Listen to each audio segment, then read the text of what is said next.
I've been asked by a few people how I record my songs and what equipment that I use in my home studio, which is really nothing flash, but I thought I'd give you a quick tour as to the equipment that I use, from guitars to microphones to the interface and the door behind me to record my music. So let's get into it. Let's start with the guitars.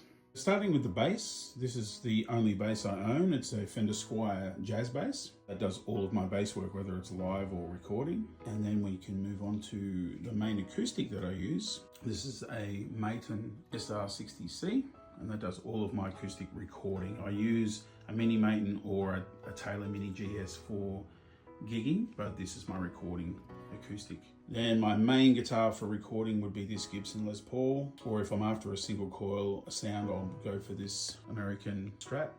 And then I also have a Tele. It's a Japanese Tele that I use mainly for gigging, but I do use it for recording as well. Occasionally I might use one of the other guitars. Just depends what sound I'm after. They plug into a HX Stomp XL generally for live and for recording. But if I do want a genuine amp sound, I'll go for either the Mesa Boogie Studio 22 or the 40-watt Trainer. It's a Canadian valve amp. It sounds real sort of Fenderish, I guess. So let's move on to the mics. So when it comes to microphones, I have this AKG C214 that I record my vocals with. And then I have the Rode NT1A that I record my acoustics and also Lucy's vocal when she's here. They plug into this Behringer XR18 and it delivers 18 channels to my computer. So I just run out of this USB straight into my computer. Now from here, I get 18 channels into my DAW, which is Logic Pro, and I can hear playback through these Adam Audio speakers, which are fantastic.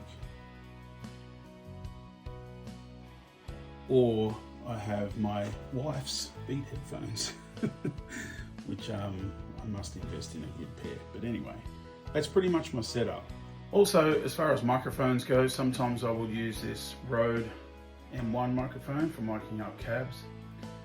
And I've also used this Lewitt LCT 140 for miking up acoustic guitars. Comes in pretty handy. And again, it depends what sound I'm going after. So that's pretty much it. It's a really, really simple setup. There's not much here. Maybe I'll add to it, maybe I won't, who knows.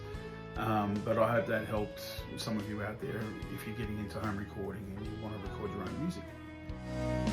When the rain falls down and you don't want to try, got nothing to give and no reason why.